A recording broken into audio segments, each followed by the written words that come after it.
Բարի օր հարգելի հետևորդներ, եթերում է ABC լուրերի ժամը 12-ի թողարկումն է, ես Սվետլանա Պետրոսյանն եմ, նախ կարևորը համառոտ։ ԵԱՏՄ առաջնորդները նշում են, որ անհրաժեշտ է հնարավորինս շուտ հանրաքվե անցկացնել, ինչ կկորցնի Հայաստանը ԵԱՏՄ-ից դուրս գալու դեպքում։ Հայաստանում Ռուսաստանի դեսպանը կանչվել է Մոսկվա, որն է պատճառը։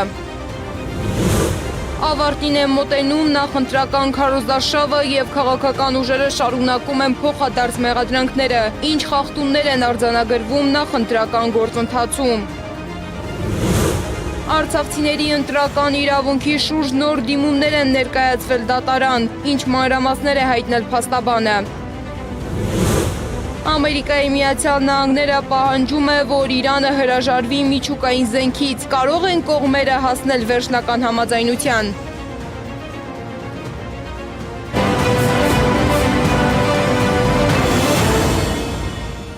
Հայաստան-Ռուսաստան հարաբերություններում նկատվում է նոր լարված փուլ ԵՄ-ի հետ Երևանի մերձեցման քաղաքականության ֆոնին։ Ռուսաստանի Դաշնության արտաքին գործերի նախարարությունը հայտարարել է, որ Հայաստանում Ռուսաստանի դեսպան Սերգեյ Կոպիլկինը կանչվել է Մոսկվա խորհրդակցությունների կապված Հայաստանի եվրոպական ուղղությամբ քայլերի հետ, որոնք ըստ Մոսկվայի վնասում են ԵԱՏՄ շրջանակներում գործակցությանը։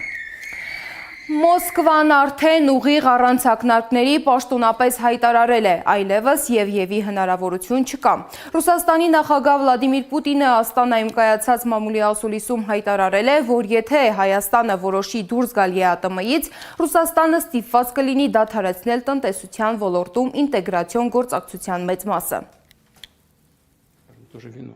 Ստիպված կլինենք վերականգնել հայաստանյան ավտոմոբիլային բեռնափոխադրողների համար թույլտվությունների կարգը, դա անխուսափելի է։ Սա փոխգործակցության առանձին շատ բարդ ոլորտ է, եւ իհարկե ստիպված կլինենք բարձրացնել երկաթուղային սակագները։ Այժմ գործում են ներ-ռուսաստանյան սակագներ, դրանք կբարձրացվեն մինչև ԱՊՀ երկրների մակարդակի սակագների։ ԵԱՏՄ-ից դուրս գալու դեպքում ուր կգնա հայկական գինին։ Իսպանիա, Իտալիա, Ֆրանսիա, Ռուսաստանում աշխատելու համար հայերը ստիպված կլինեն պատենտներ ձեռք բերել։ Մենք պետք է անկեղծ խոսենք այդ մասին։ Եվ իհարկե ստիպված կլինենք բարձրացնել էներգակիրների գները, ինչը մասնագետների կարծիքով Հայաստանին կարժենա ՀՆԱ 14%-ը։ Հայաստանից եկած աշխատողների նկատմամբ այն պահանջների կիրառումը, որոնք գործում են ԱՊՀ երկրներից եկած միգրանտների համար։ Ինչ է սա նշանակում։ Սա նշանակում է, որ Ռուսաստանում աշխատելու համար անհրաժեշտ կլինի արտոնագրեր գնել։ Սա նշանակում է, որ պարտադիր բժշկական ապահովագրությունից օգտվելու համար պետք կլինի բնակվել առնվազն 5 տարի։ ԵԱՏՄ գագաթնաժողովից հետո Բելարուսի նախագահ Ալեքսանդր Լուկաշենկոն նույնպես հայտարարել է, որ կառույցում հարգում են Հայաստանի ընտրությունը, սակայն չեն ցանկանում, որ Երևանը դուրս գա միությունից։ Մենք այս հարցը քննարկել ենք փակ նիստում եւ ստորագրել համապատասխան հայտարարություն։ Նախ եւ առաջ բոլորը նշել են, մենք չենք ցանկանում, որ Հայաստանը դուրս գա մեր Եվրասիական միությունից։ Միևնույն ժամանակ մենք հարգում ենք Հայաստանի ընտրությունը։ Մենք հարգում ենք հայ ժողովրդի ընտրությունը։ Եվ եթե ժողովուրդը կայացրել է կամ կկայացնի նման որոշում եւ համաձայն է դուրս գալու այն միությունից, որում այժմ գտնվում է եւ մի օր միանալ Եվրամիությանը, մենք չենք կարող դեմ լինել հայ ժողովրդի կամքին։ Երեկ Աստանայում կայացած ԵԱՏՄ բարձրագույն խորհրդի նիստի ընթացքում Ռուսաստանի, Բելարուսի, Ղազախստանի և Ղրղստանի ղեկավարները հայտարարություն են ընդունել, որը վերաբերում է Հայաստանի և Միության հարաբերությունների հնարավոր փոփոխություններին։ Հայտարարությունում նշվում է, որ եթե Հայաստանը գնա ԵԱՏՄ-ից դուրս գալու ճանապարհով, ապա այդ գործընթացի տնտեսական հետևանքները կքննարկվեն և կզեկուցվեն 2026 թվականի դեկտեմբերին կայանալիք նիստում։ Միաժամանակ առաջնորդները ընդգծել են, որ ԵԱՏՄ-ում համակարծիք են այն մոտեցման շուրջ, որ Հայաստանում պետք է հնարավորինս կարճ ժամանակներում անցկացվի հանրաքվե ԵՄ-ին անդամակցելու կամ ԵԱՏՄ-ում մնալու հարցով։ Իսկ ԱՊՀ գլխավոր քարտուղար Սերգեյ Լեբեդևը հայտնել է, որ քննարկումները շարունակվում են ԵԱՏՄ-ի և ԵՄ-ի թեմաների շուրջ, սակայն վերջնական դիրքորոշումները կձևավորվեն փակ հանդիպումներից հետո։ Իմ կարծիքով այս հարցը կքննարկվի բարեկամաբար։ Մյուս կողմից հիմնարար հարցը հետևյալն է. դուք ընտրում եք ԵԱՏՄ-ն, թե ԵՄ-ն։ ԵՄ-ն երկար պատմություն է։ Շատ երկրներ ցանկանում են միանալ ԵՄ-ին եւ ԵՄ-ին միանալու գործընթացը տարիներ է տևում։ Սակայն ԵԱՏՄ-ն իրականություն է, որից մենք հիմա չենք կարող հրաժարվել։ Դրանից շատ բան է կախված։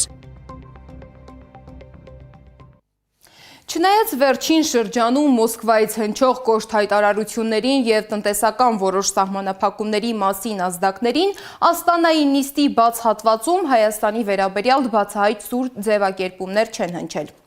Բայց այդուամենայնիվ առավել զգայուն քննարկումները տեղի են ունեցել փակ ձևաչափով, որտեղ առանց հայկական պատվիրակության մասնակցության քննարկվել են հնարավոր սցենարներն ու տարածաշրջանային տնտեսական հետևանքները։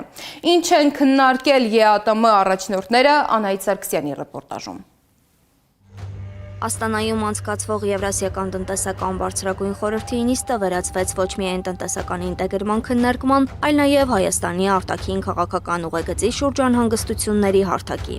Փաշինյանի փոխարեն Հայաստանը ներկայացնող փոխվարչապետ Մեհեր Գրիգորյանը, որին Սերգեյ Լեբեդևը բնութագրեց որպես ադեկվատ մարդ, փարատեց այն մտահոգությունը, թե դուրս են գալու ԵԱՏՄ-ից։ Республика Армения намерена Հայաստանի Հանրապետությունը հետագայում եւս բարեխիղճորեն կշարունակի համագործակցել ԵԱՏՄ շրջանակում փոխադարձ հարգանքի, իրավահավասար գործընկերության եւ միության անդամ բոլոր պետությունների ազգային շահերին համահունչ։ членов ЕС. Վլադիմիր Պուտինը խոսեց ԵԱՏՄ անդամ երկիր լինելու առավելությունների մասին եւ շեշտեց. ԵԱՏՄ-ն բաց է փոխշահավետ եւ հավասար համագործակցության համար կառուցողական մտածողություն ունեցող երկրների եւ միավորումների հետ։ Սակայն առավել ուշագրավ զարգացումը տեղի ունեցավ փակ ձևաչափում։ Ռուսաստանի Դաշնության նախագահի օգնական Յուրի Ուշակովի խոսքով Ռուսաստանի, Բելարուսի, Ղազախստանի եւ Ղրղզստանի ղեկավարները Վլադիմիր Պուտինը, Կասիմ Ժոմարտ Տոկայևը, Ալեքսանդր Լուկաշենկոն եւ Սադիր Ժապարովը առանձին քննարկել են Հայաստանի Եվրամիությանը միանալու ծրագրերի շուրջ ստեղծված իրավիճակը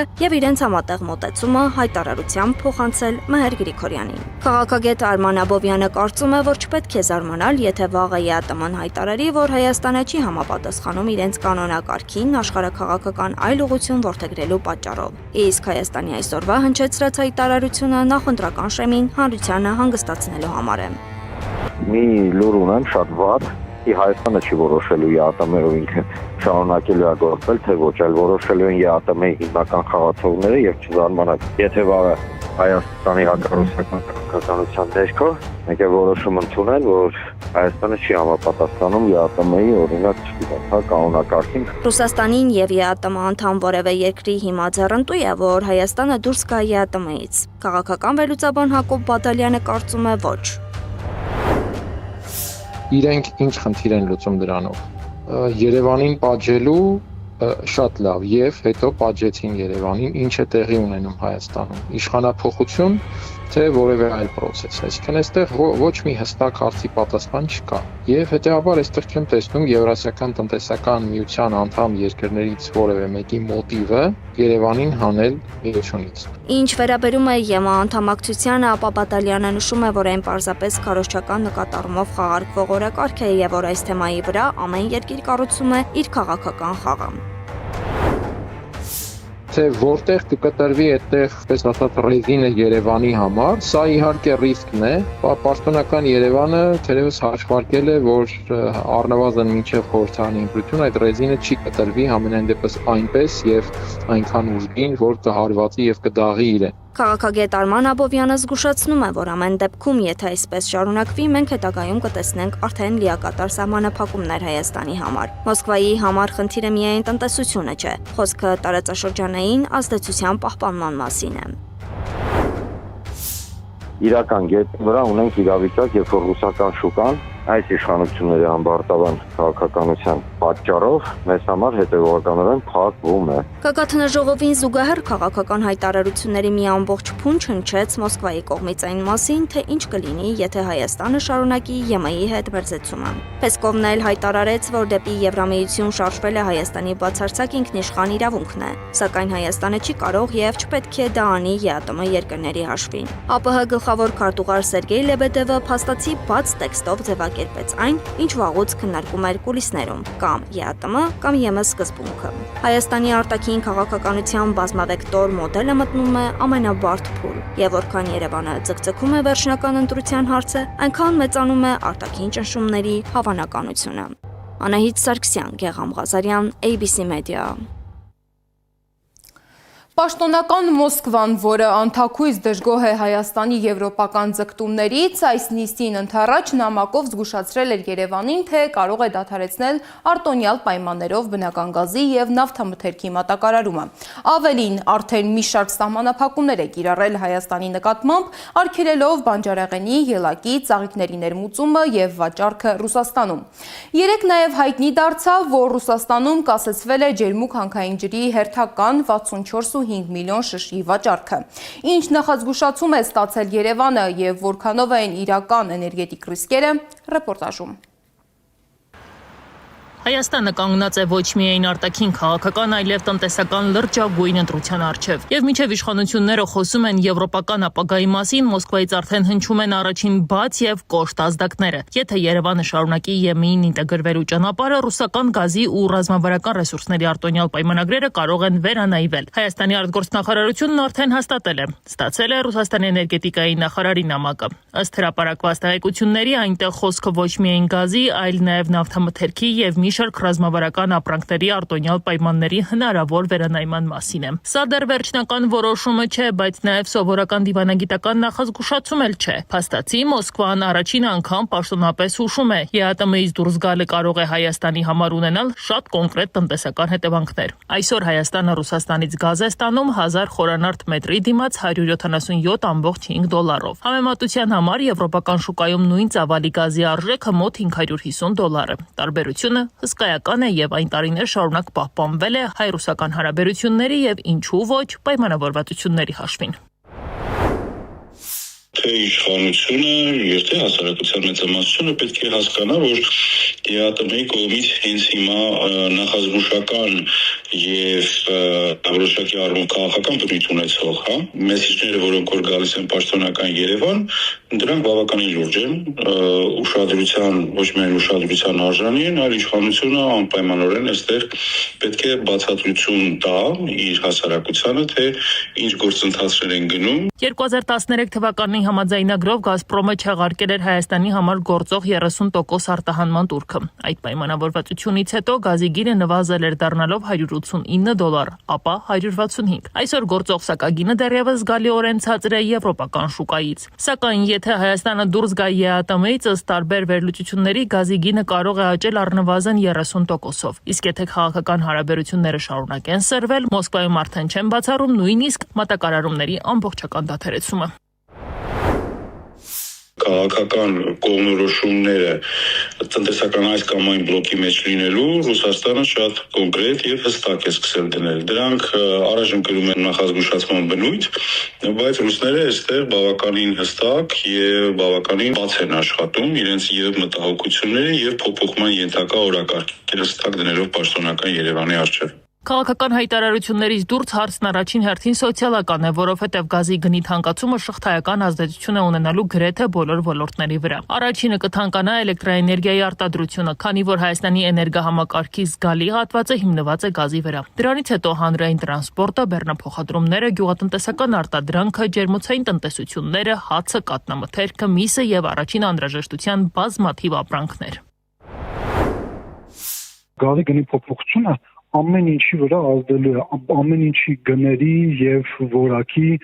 հայկական արտադրանքի նաեւ մրցունակության վրա է ազդելու, այսինքն մեծ համար բավականին ծանր հետևանքներ է ունենալու։ Գազով են աշխատում հարյուրավոր արտադրություններ, փոքր եւ միջին բիզնեսներ։ Սա նշանակում է, որ թանկացումը հարվածելու է ոչ միայն քաղաքացիների կոմունալ վճարներին, այլ ամբողջ տնտեսությանը։ Փորձագետները նաեւ նշում են, Իրանը կամ Ադրբեջանը չեն կարող արագ եւ իրատեսական այլընտրանք դառնալ Հայաստանի համար։ Եթե մենք հրաժարվում ենք ռուսական գազից, իսկ իրանական գազը ծավալներով ոչ իր որակով չի կարողանում փոխարինել ռուսական գազին, մենք կարող ենք կանգնել էներգետիկ ճգնաժամի առաջ։ Իրանից Հայաստան ներկրվող գազն այսօր օգտագործվում է հիմնականում էլեկտրաէներգիայի արտադրության նպատակով։ Միևնույն ժամանակ, եթե Հայաստանը խորացնի ինտեգրումը Եվրամիության հետ, Թեհրանի նկատմամբ արևմտյան սահմանափակումներն ու քաղաքական հակասությունները կարող են լրացուցիչ բարդություններ ստեղծել։ Ադրբեջանի տարբերակն էլ մասնագետների խոսքով առավելապես քաղաքական եւ տնտեսական քննարկման մակարդակում է։ Բաքուն արդեն պարտավորվել է մեծացնել գազի մատակարարումները դեպի Եվրոպա եւ լրացուցիչ ծավալներ գործնականում չունի։ Բացի այդ, նույնիսկ հնարավոր մատակարարումների դեպքում գազը վաճառվելու է շուկայական շատ ավելի բարձր գներով։ եթե մենք փորձենք գնել այդ գազը Ադրբեջանից, ապա Ադրբեջանը պարզ է դա օգտագործելու է ոչ միայն որպես քաղաքական լծվակ Հայաստանի դեմ, այլ նաև էթնոդեմոգրաֆիկ լծվակ։ Ավելի կոնկրետ ձեզ ասեմ, իրենք կարող են նրա առաջ պայման դնեն, ասեն 300 չէ, 500,000 ադրբեջանցի պետք է Հայաստան տեղափոխվի, միայն դրանից հետո մենք դες կմատակարարենք գազ։ Իսկ ամենակարևոր հարցերից մեկը միջև օրս մնում է անպատասխան։ Հայաստանն ունի բավարար ֆինանսական ռեսուրս, անհրաժեշտ բյուջե վատթարագույն սցենարի դեպքում արդեն շուկայական կամ եվրոպական գներով գազ ձեռք բերելու համար։ Քաղաքագետ Վլադիմիր Մարտիրոսյանի գնահատմամբ այս փուլում էներգետիկ եւ արտաքին քաղաքականության շուրջ հնչող հայտարարությունները ոչ այնքան ռազմավարական հաշվարկներ են, որքան նախընտրական քարոզչության մաս։ Իսկ հունիսի 7-ից հետո իրավիճակը շատ ավելի կսառի հայտարարությունների առումով եւ Հայաստանը կմտնի շատ ավելի ռեալ քաղաքական դաշտ։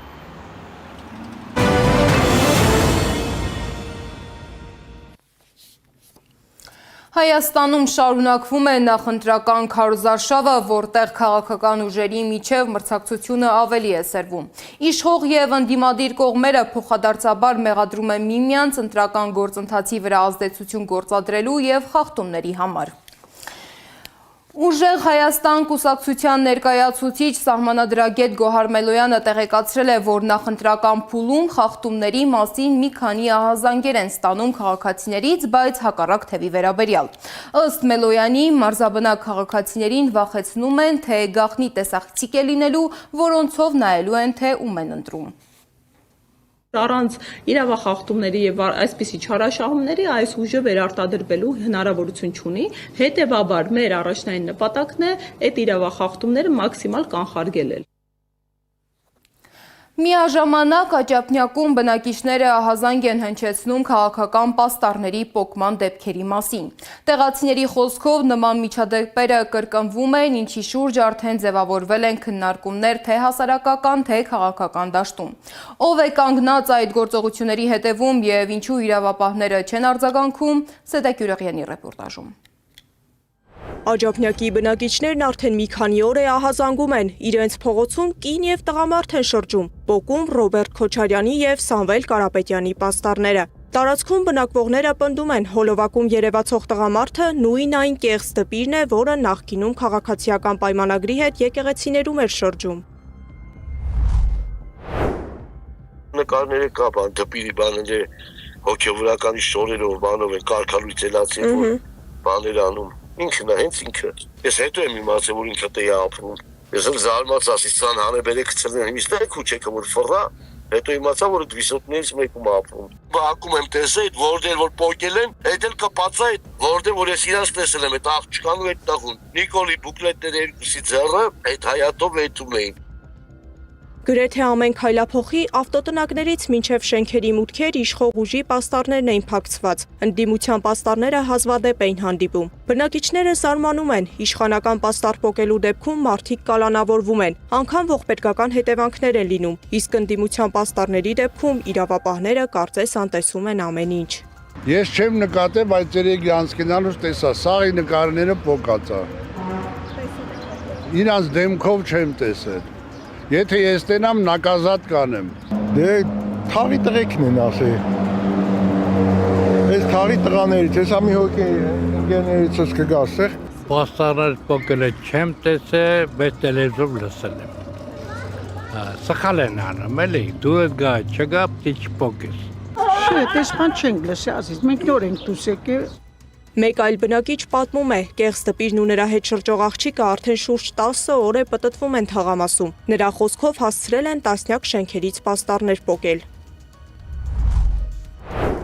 Կարևանները ասել են, որ քարոզարշավների ժամանակ ինքը կողքի շենքն է մնում, քարոզարշավների ժամանակ այդ դպիրա, եթե չեմ սխալվում, այդ հոգևորականը կպեկան քարոզարշավների ժամանակ վերևից պամիդորով կամ այլ բանջարեղեններով մարդկանց է խփում։ Իշխանությունը պաստառ պատրելու կամ վնասելու համար կալանավորում է քաղաքացիներին։ Կալանքներից մեկի հետևանքն էլ հոգեբուժարանում ինքնասպանությունը եղավ։ Մինչդեռ պաստառ պատրելը վարչական իրավախախտում ենթադրող գործողություն է։ Ընդ որում այս դեպքում տեսանյութն արդեն հանրայնացված է, իսկ ենթադրյալ իրավախախտման փաստերը հրապարակային։ Արդեն հանրամատչելի տեսանյութ է։ Օրինակ կարելի է հարց ուղղել ձեր կողմից իրավապահ մարմիններին, արդյոք հետևանք կրել են այս երկուսը, արարչական պատասխանատվության ենթարկվել են այդ իրավախախտման համար։ Քաղաքացիները փաստում են, դպիր ներկայացող աջափնյակի բնակիչը իրեն ուղեկցող աղջկա հետ վերջին անգամ մայիսի 28-ի երեկոյան ժամերին է երևացել տարածքում, իսկ աղմուկ բարձրանալուց հետո նրան էլ չեն տեսել։ Ռաֆայել անունով տղան ՔՊ անդամ է, ՔՊ-ական պատգամավոր Տիգրան Պարսիլյանը հաստատել է, իր օգնականն է։ Սեդա Գյուրեղյան, Էդիկ Մալաքյան, Նոնա Գևորգյան, ABC Media։ Ընտրական գործընթացի շուրջ քննարկումները շարունակվում են նաև իրավական հարթությունում։ Փաստաբան Ռոման Երիցյանը հայտարարել է, որ մի շարք արցախցիներ դիմում են դատարան ընտրական ցուցակներում ընդգրկվելու պահանջով։ Փաստացի այս պայդրության պայում մենք ունենք 4 խումբ արցախցիներ, եկեք բաժանենք 4 խմբի։ Արցախցիներ, ովքեր Հայաստանի Հանրապետության քաղաքացիություն չեն ընդունել, հաշվառված են Հայաստանի Հանրապետությունում եւ ունեն 070 կոդով անձնագիր։ Արցախցիներ, ովքեր արդեն իսկ ընդունել են Հայաստանի Հանրապետության քաղաքացիություն, երրորդ խումբը արցախցիներ, ովքեր ունեն 070 կոդով անձնագիր, բայց համարվում են Հայաստանի քաղաքացիներ։ Այդպիսի խումբ էլ կա։ Պարզաբանը ինչ է ՆԳՆ-ն ասում։ Ասում է, եթե անձը առաջին անգամ իր անձնագիրը ստացել է Հայաստանի Հանրապետությունում ՀԽՍՀ-ից հետո առաջին անգամ իր անձնագիրը ստացել է Հայաստանի Հանրապետությունում, ապա նա համարվում է Հայաստանի քաղաքացի, անկախ 070 կոդով անձնագիր ունենալու հանգամանք։ Իրենք իրենց հակասում են, եւ վերջի խումբ արցախցիները, ովքեր ի սկզբանե, այսինքն միջև հիմա 070 կոդով անձնագիր ունեն, Հայաստանի քաղաքացիություն չեն ընդունել եւ հաշվառված չեն անգամ Հայաստանի Հանրապետություն։ Այդ չհաշվառվածների մասով ես ընդունում եմ։ Կա խնդիր ընտրությունների մասնակցելու մասով, բայց այն արցախցիները, ովքեր հաշվառված են Հայաստանի Հանրապետությունում, ունեն ընտրությանը մասնակցելու իրավունք եւ նրանց ընտրացուցակներում չներառելը իմ կարծիքով հետագայում ընտրացուցակները անվավեր ճանաչելու հստակ հիմքեր են։ Մի ավելացում էլ վերջ, մի ավելացում էլ հստակ իրավունք ունեն ընտրելու։ Այո, թույլ տվեք մի ավելացում էլ կատարել եւ վերջ։ Այս պահի դրությամբ, որ դատական ակտը չի կատարվում, այսինքն դատարանը որոշ ասում է ներառեք ընտրացուցակում, բայց դատարանը որոշել ասում է ներառեք ընտրացուցակում, բայց դատական ակտը կատարված չէ։ Մտնում ես ընտրացուցակները ամփոփ տվյալները նայում ես, չկա փոփոխություն։ Իհարկե այդ փոփոխությունները անելու դեռ ժամանակ ունեն, բայց ես արդեն կռահում եմ 2026 թվականի հունիսի 1-ի վերաքննիչ դատարանի որոշումը։ Զուգահեռ քննարկումներ են սկսվել նաև Արցախի ներկայացուցչության շենքի շուրջ։ Ուժեղ Հայաստան դաշինքի ներկայացուցիչ Նարեկ Կարապետյանը հայտարարել է, որ Բաքվում գործող այսպես կոչված Երևանի ադրբեջանական թատրոնը հետաքրքրություն է ցուցաբերում այդ շենքի նկատմամբ։ Նրա խոսքով թատրոնը վերակառուցվել է վերջին ամիսներին եւ կապվում է Ադրբեջանի կողմից առաջ մղվող այսպես կոչված վերադարձի գաղափարի հետ։ Կարապետյանը նաև նշել է, որ Արցախի ներկայացուցչության շենքը կարևոր խորհրդանշական նշանակություն ունի Հայաստանում բնակվող արցախցիների համար։ Ադրբեջանը ցանկություն ունի մշակութային հիմնավորումներ անել Հայաստանում։ Ինչու է Ալիևը այդ հայտարարությունը հայտնի արել գիտնականների մոտ։ Ձեզ մոտ կարծիքը ի՞նչն է, ինչու գիտնականների մոտ։ Ինչու չի արել օրինակ այլ մասնագետ, ինժեներների մոտ ինչու չի արել։ Որովհետև ասել է հիմք ստեղծեք, որ մենք ունենանք հավակնություն։ Դուք պետք է ստեղծեք հիմք, իր խոսքի մեջ կա։ Բառացի կարող է հենց այս ձևաչափով չէ, մենք կհրապարակենք, բայց թեզը հենց այդպես է հնչում։ Գիտնականները պետք է առաջամարտիկը լինեն, որպեսզի հիմք ստեղծեն։ Մյուս բանը, լավ, այս շենքը արցախցիների, Հայաստանում ապրող արցախցիների համար հայրենիքի կտոր է։ Այս շենքի վրա ամբիցիա ունի Ադրբեջանը որպես Երևանի ադրբեջանական թատրոն։ Մենք երկու իրականության մեջ ենք ապրում։ Երբ արցախցիներից ում հայրենիքի վերջի կտորն է, փորձում են սա վերցնել, եւ նույն ժամանակ բացվում է, ֆինանսավորվում է Երևանի ադրբեջանական թատրոնը։ Միաժամանակ նույն ասուլիսում նա անդրադարձել է Ադրբեջանի կողմից քննարկվող այսպես կոչված արևմտյան Ադրբեջան վերադարձի ծրագրերին, նշելով, որ այդ գործընթացը համակարգված բնույթ ունի եւ զարգանում է վերջին տարիներին։ Կարապետյանը նաեւ շեշտել է, որ հիմնական շարժը այսպես կոչված վերադարձի ուղղությամբ սկսվել է 2023 թվականին։ Վերջի 4 ամիսը ամենաակտիվ ժամանակաշրջանն է դրա համար, որովհետև մի շարք հայտարարություններ են արվել ամենաբարձր մակարդակով աջակցող։ Առաջի հայտարարությունը ամեն ինչ սկսվեց Ադրբեջանի նախագահի հայտարարությունից գիտնականների հետ, գիտությունների ակադեմիայի հետ հանդիպման ժամանակ։ Վերադարձի հետ կապված, որ խաղաղությունից հետո մենք պետք է վերադառնանք այնտեղ։ Երկրորդը դրանից հետո սկսվեց կրոնական առաջնորդների հայտարարությունները, Փաշազադեի տեղակալի հայտարարությունը մզկիթների վերականգնման հետ կապված։ Իսկ դրանից հետո արդեն մասսայական սկսեցին միջոցառումներ, անգամ անցած տարի եղել է Բրյուսելում։ Այս ինչ ներկայացրեցի, սակայն վերջի հայտարարությունը 2-3 ամսվա են, բայց անցած տարի անգամ Բրյուսելում վերադարձի մասին համագումար էին արել եւ ներկայացրել են Եվրոպական հանրությանը, թե ինչու են իրենց պետք վերադարձ եւ այլն։ Այս դրությամբ Ադրբեջանի արտաքին քաղաքական առաջնահերթությունները մենք տեսնում ենք, որ շեղվել է այս ուղղությամբ։ Սյունիքի ճանապարհ ստանալուց հետո նրանք կենտրոնացել են ուժերը վերադարձի իրենց կարծիքով վերադարձի գաղափարի վրա եւ ամենահատկանշական ու ցավալին այս պատմության մեջ մի բան է, որ ընտրություններից 11 օր հետո դրված է մեծ ֆորում ադրբեջանցիների վերադարձը, իսկ համայնքը գիտեք ուր։ Մեղրից 10 կիլոմետր հեռավորության վրա, Մեղրի ամենամոտ համայնքում Օրդուբադում, Նախիջևանում։ Հայաստանի երկրորդ նախագահ Ռոբերտ Քոչարյանը հայտարարել է, որ վերջին շրջանում ձեռք բերված զինատեսակների արդյունավետության վերաբերյալ հարցեր կան։ Նրա խոսքով Հայաստանի գնաց նոր զինազենքերը բավական խնդրահարույց են։ Ամեն մի զինատեսակը ինքը իրենով նորմալ է, կամ հայտնի չի նորմալ է թե չէ, խոսքը հնդկական զինատեսակների մասին է։ Ենթադրում է, որ որոշ չափով այդ Սու-30-ների հայտնի պատմության նման մի բան ենք մենք ունենալու ապագայում, երբ զենքը բերել ես, զինտեխնիկան բերել ես, բայց չես օգտագործել ընդհանրապես, ասենք զրոյական օգտագործում, մարտական առումով։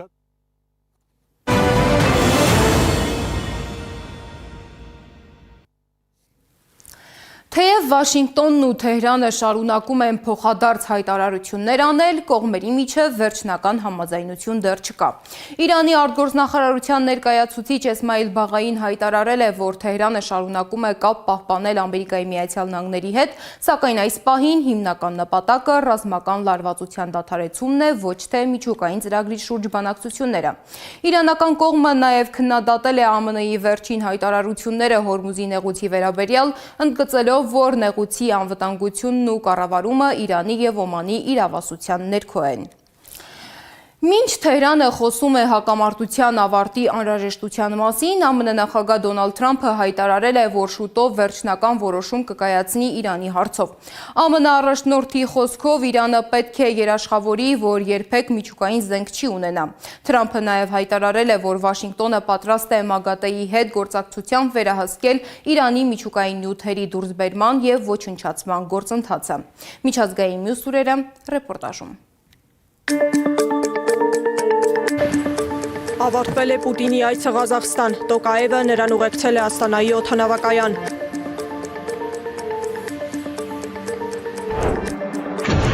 Ռուսական անօդաչուի ընկնելուց հետո Ռումինիայում փակվել է Ռուսաստանի գլխավոր հյուպատոսությունը, իսկ հյուպատոսը հայտարարվել է անցանկալի անց։ Բուլղարիան թույլ կտա ամերիկյան ռազմական ինքնաթիռներին մնալ երկրի տարածքում միայն մինչև հունիսի վերջ, քանի որ Միացյալ Նահանգները չի հաստատել բուլղարացի այցելուների համար առանց վիզայի ռեժիմի համակարգը, հայտարարել է վարչապետ Ռումեն Ռադևը։ Իրանի արտգործնախարար Աբբաս Արաղչին իր օմանցի գործընկեր Բադր Ալ-Բուսայիդիի հետ քննարկել է Հորմուզի նեղուցում տիրող իրավիճակը։ Դոնալդ Թրամփն էլ հայտարարել է, որ Իրանը պետք է հրաժարվի միջուկային զենք ստեղծելու ցանկացած հնարավորությունից, իսկ Հորմուզի նեղուցը պետք է անմիջապես բացվի ազատ տավարկության համար, առանց որևէ սահմանափակման կամ վճարների։ Չինաստանն անապատում իր միջուկային կայանների ավելի քան 80 մեկնարկային հարթակ է կառուցում։ Այդ օբյեկտները հնարավորություն կտան Միացյալ Նահանգների կողմից Չինաստանի միջուկային զինանոցի վրա հարձակման դեպքում պատասխան հարված հասցնել։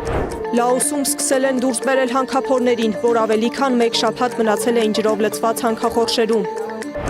Միլիարդատեր Ջեֆ Բեզոսի հրթիռը պայթել է Ֆլորիդայում փորձարկման ժամանակ։ Խոսքը ծանր հրթիռ Նյու Գլենի մասին է, որը ստեղծել է Blue Origin ընկերությունը։ Այն համարվում է Իլոն Մասկի SpaceX-ի գլխավոր մրցակիցը։ Սեդակ Յուրահյան, Գեգամ Ղազարյան, ABC Media։ Եվ վերջում եղանակի մասին։ Հանրապետության որոշ տարածքներում սպասվում է կարճատև անձրև եւ ամպրոպ, տեղ-տեղ հնարավոր է նաեւ կարկուտ։ Օդի ջերմաստիճանը մայիսի 30-ին աստիճանաբար կնվազի 6-ից 10 աստիճանով։ Մայրաքաղաքում այսօր ցերեկը կլինի 20-ից 22, իսկ երեկոյան 15-ից 17 աստիճան տաքություն։ Այս ժամի համար նախատեսել էինք այսքանը, շարունակեք հետևել մեզ սոցիալական բոլոր ցանցերում կամ այցելեք մեր պաշտոնական կայք 3w.abcmedia.am։ Շնորհակալություն, որ մեզ հետ էիք։ ABC լուրերի հաջորդ թողարկումը ժամը 15-ին է։ Կհանդիպենք։